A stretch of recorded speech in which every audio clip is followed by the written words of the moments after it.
Hello, I'm the real life fake wizard. Saros launched on April 30th, 2026 as a PlayStation 5 exclusive. Developed by House Marquee, the Finnish studio behind 2021's Returnal, Saros positioned itself as the spiritual successor to one of the most acclaimed, of the few, first-party games of the PlayStation 5 generation. The premise of this game sits upon the foundations of classic cosmic horror. A megacorporation called Soltari has discovered a rare mineral on the alien planet of Carcosa. 3 expedition teams have gone dark trying to mine it. A 4th crew, including our protagonist Arjun, is dispatched to figure out what happened. The planet is named after the lost city of Ambrose Bierce's weird fiction. The corrupting force at the planet's heart is called the Yellow Shore, and it's lifted directly from Robert W. Chambers' 1895 short story, The King in Yellow. A surprise to be sure. They hadn't told us explicitly in the marketing that Saros was meant to be an adaptation of classic horror fiction. Some people might have caught it, but you had to be paying much closer attention than I had been at the time. But since its release, plenty of gamers have experienced this story all the way to the credits, myself included. And I don't know how else to describe it because it's not actually cosmic horror. Not in the way it should be, or in the way the gameplay, which was very good, deserved for it to be, and certainly not in the way gamers deserved either. Saros is feminized cosmic horror. The architecture of this game is awesome.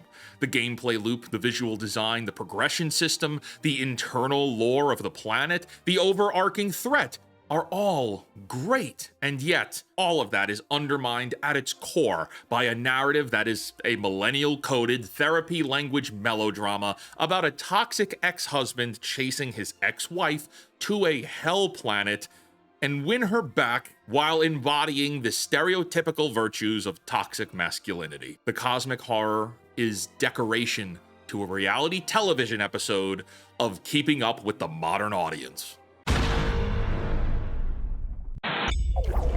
Today's indie game shoutout is Wolf of the Desert. Your job is infiltration. Sneak through the shadows, observe your surroundings, combine and upgrade abilities for the ultimate loadout, and bring down a corporate empire. To learn more about this and hundreds of other indie games, visit our free indie game discovery network, fakeportal.com, or scan the QR code on your screen. Now back to the video.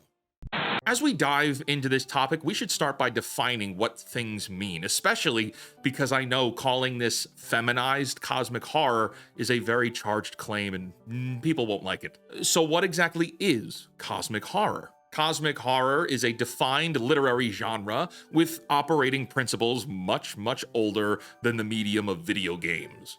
Writers like H.P. Lovecraft, Robert W. Chambers, Algernon Blackwood, and Thomas Ligotti are considered some of the most foundational writers of the genre, building their work around what I would say is a single philosophical ideal that human beings and the human mind, especially, will fail when applied at cosmic scale.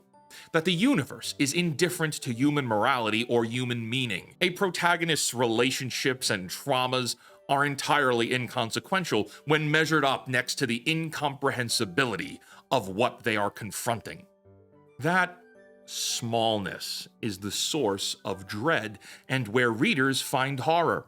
The idea that fear is inherently bound to what you cannot understand, and that after fear comes madness. And plenty of video games have tackled this genre, some of them doing it quite well. Remedy's Alan Wake, Control, Bloodborne, and many of the Souls games deal in cosmic horror too. It's a perfect genre to explore in gaming, but Saros' foundation of horror is not its own. It's an adaptation, and adaptations are okay when used correctly. In this case, it could have been fantastic. You had great building blocks. This game adapts The King in Yellow by Robert W. Chambers.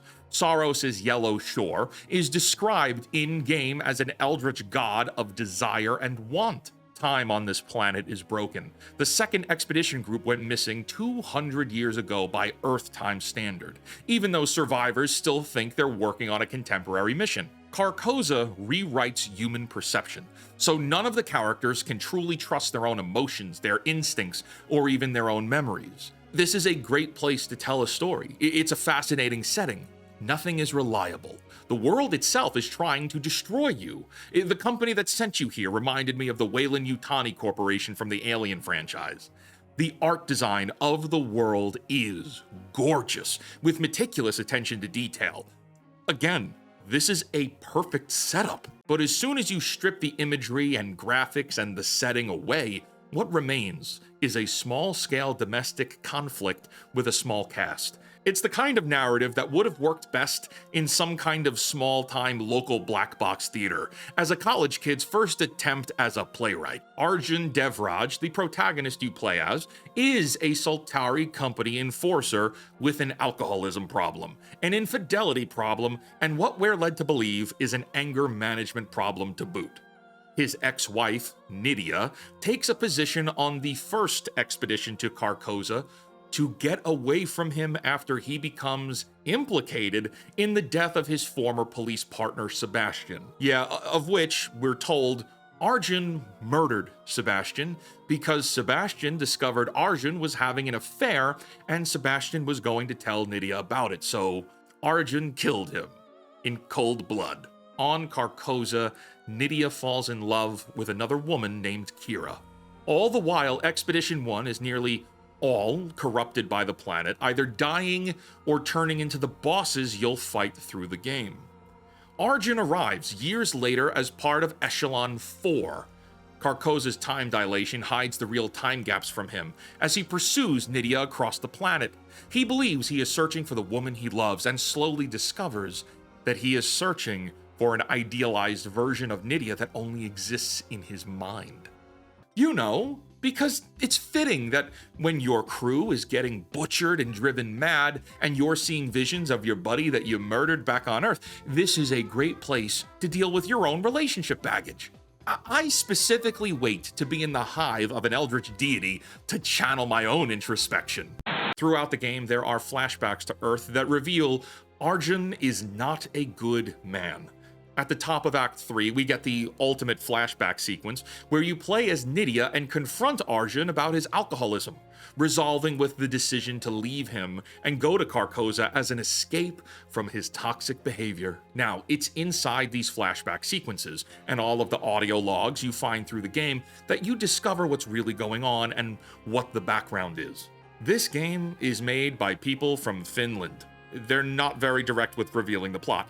Finnish-made games really make you dig in to figure out what the story is. But in Saros, the dialogue is so obnoxiously heavy-handed. It's the dialogue of cliché rom-com millennial therapy language. Oh, I thought it was just one more, referring to his alcoholism. Don't tell me I'm like my father, he growls, unprompted in the middle of a conversation. We can go back to the way things were. Can't you see, Arjun? You don't want me. You want the idea of me. Boring.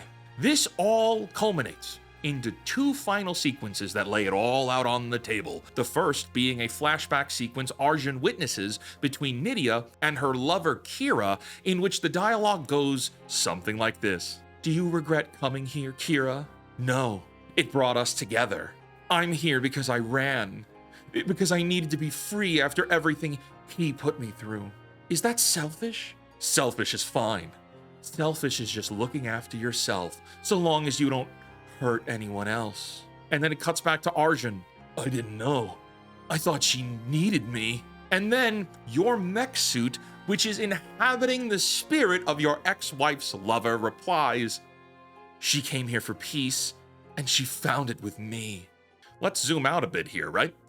Almost everyone that Nitya and Arjun traveled to this planet with are either dead or twisted into eldritch abominations, okay? The planet itself is ceaselessly trying to corrupt everyone's mind. The possibilities of survival are single percentile, and yet, inside of that, the writers decided to make this the place where we needed to play out this melodrama, because that's what this is. It does not match or fit the magnitudes of cosmic horror. It just doesn't belong here. Throughout the game, they'll use words like accountability and boundaries and toxic and let go and break the cycle as scripting with moral weight pre-attached because audiences have been trained on over a decade of this therapy-coded language in all types of fiction. The expectation is that when a character says, I need to take accountability, that the player is just going to nod along with them because the audience has been conditioned for approval. This is jargon used by the wellness and self-help industry and is not at all earned and does not match the larger setting the game takes place in. I said earlier that there are two scenes that really drive this problem. The first was the revelation that Nitya came to the Hell Planet to escape Arjun's toxic behavior, which is extremely unbelievable. The second is the true ending of the game. As Arjun travels deeper into the heart of Carcosa, we're told that the planet starts to alter his mind, leading to a final battle with the King in Yellow, in which the King is defeated, but at the cost of Arjun himself becoming the new king.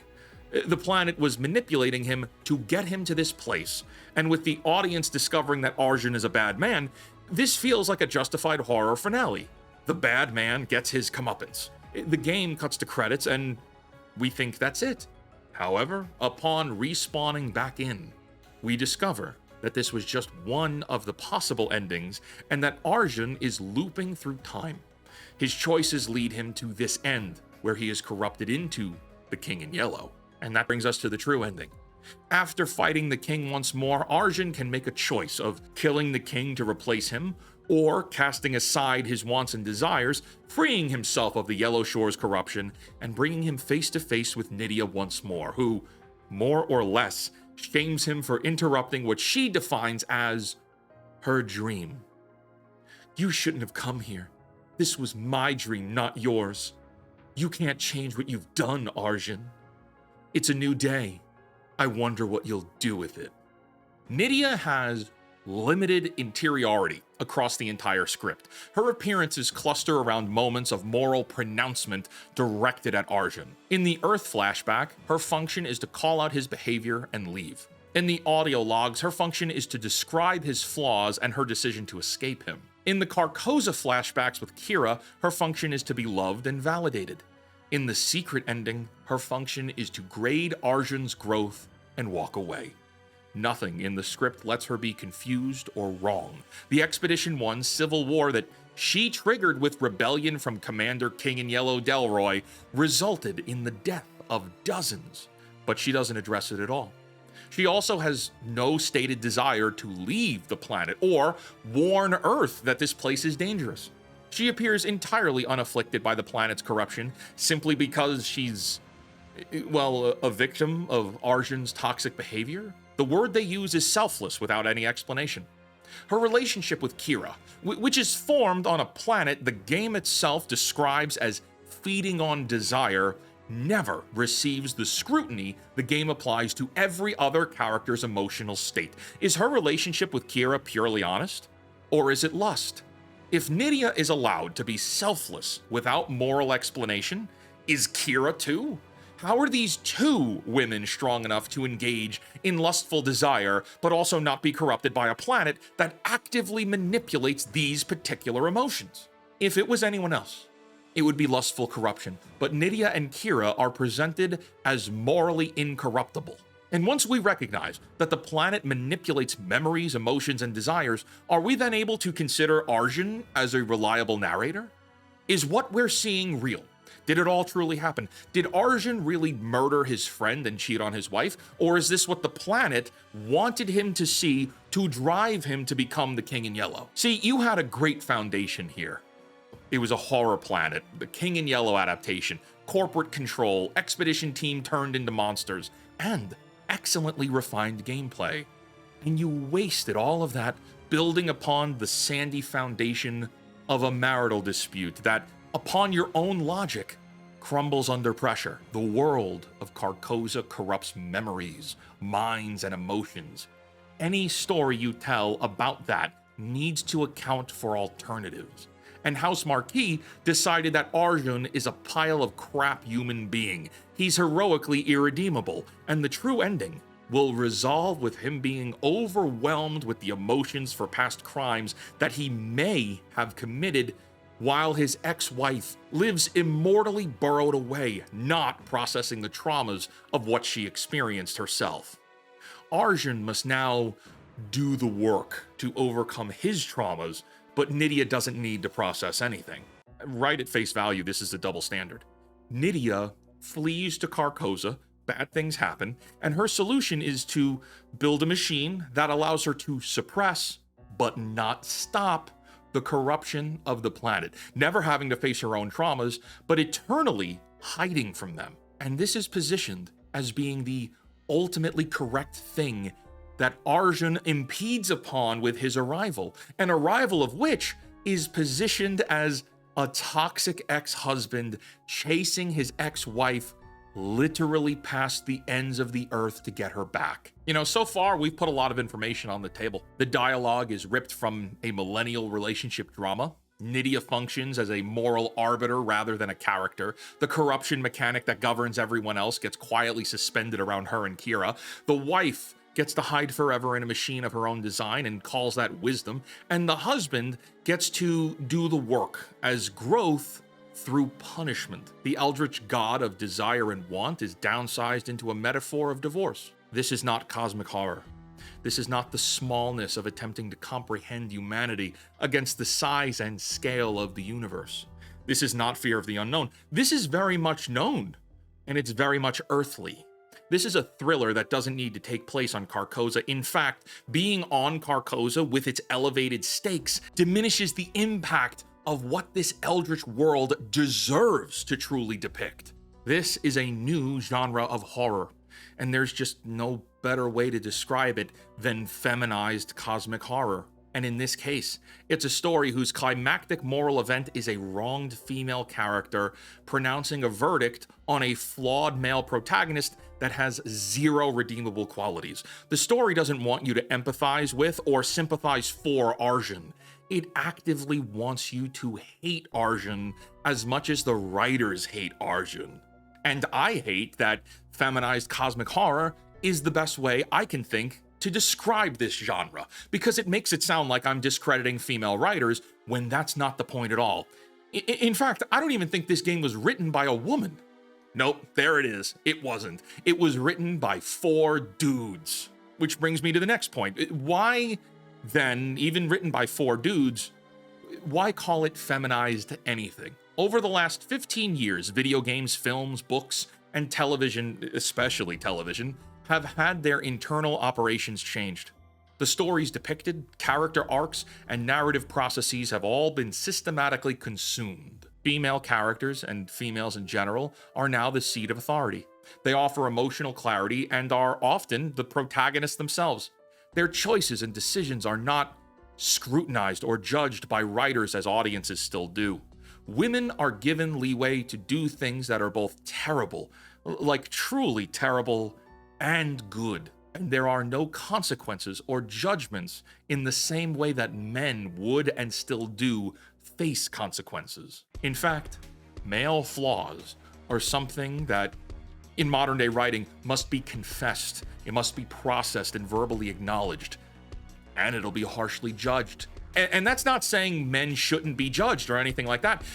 I'm trying to say that the scales have shifted. Stories are seldom published in modern media that have morally balanced actions and reactions anymore. That's the problem. This colonization of storytelling has bled into every genre. Action movies are loaded with emotional confessionals rather than action. Horror movies have pivoted into trauma metaphors where the monster is grief. Fantasy adaptations started spending more screen time on character feelings than on the worlds those characters inhabit. And here, we find cosmic horror, which, again, is supposed to reflect the fear of the unknown and incomprehensibility, and is being overloaded with relationship drama at the core of its story. And you might say, oh, wizard, Saros isn't cosmic horror, it's just horror. Okay, well then Saros can get its own lore and create something original. House Marquis used the King in Yellow as their backbone to tell a divorce court story. They couldn't even create their own world. Like cowardly swine, they had to bastardize someone else's. 4 dudes couldn't tell their own original story. H.P. Lovecraft's protagonists go mad because the universe contains things the human mind cannot survive contact with. Chambers' play, The King in Yellow, drives readers insane because the content exceeds the mind's ability to contain it. The genre's premise is that you, the human, are too small for what you're confronting. Your relationships, your traumas, your accountability journey, none of that is the scale of the cosmic horror world. In 2010, all mediums still had flawed but redeemable male protagonists whose flaws qualified them to fight past their flaws in pursuit of morally heroic values. Even if they still failed, they still were given the chance to try. Comparable to Saros, I think of The Last of Us from 2013. Here we find a flawed male protagonist with a brutal backstory who still gets to be a hero. Joel is a smuggler, he's a killer, he's a man who lies to someone he loves at the end to save her. The script treats him as still redeemable. He's allowed to be morally compromised and still be the protagonist you want to root for. By 2020, the sequel reverses the verdict. Joel gets beaten to death with a golf club in the first few hours, and the player is then forced to spend half the runtime playing as his killer, learning to sympathize with her, watching the script characterize Joel's protective love for Ellie as the moral problem the new game must correct. And notice who gets the lesson and who delivers it.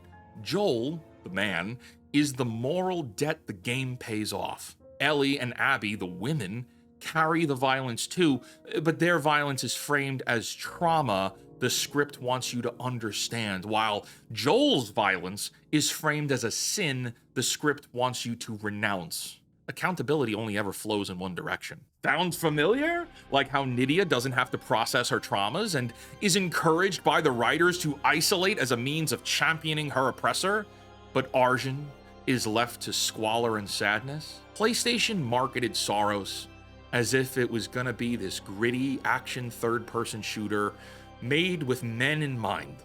With nearly every single PlayStation game heralded by or about to be heralded by female protagonists, this game appeared, maybe refreshing is the word. It looked like we were going to get something fresh and maybe even original. There is nothing original about Saros. This is a clone of Returnal gameplay with an easier upgrade system. It's a ripoff of the King in Yellow for lore, and the protagonist is an alcoholic murderer that the writers actively want you to hate as much as they do, resolving with a conclusion that fundamentally undermines the genre of storytelling they marketed this game would exist in. Until next time, my friends, create, innovate, inspire others to do so as well, and for the love of God, cancel Disney Plus.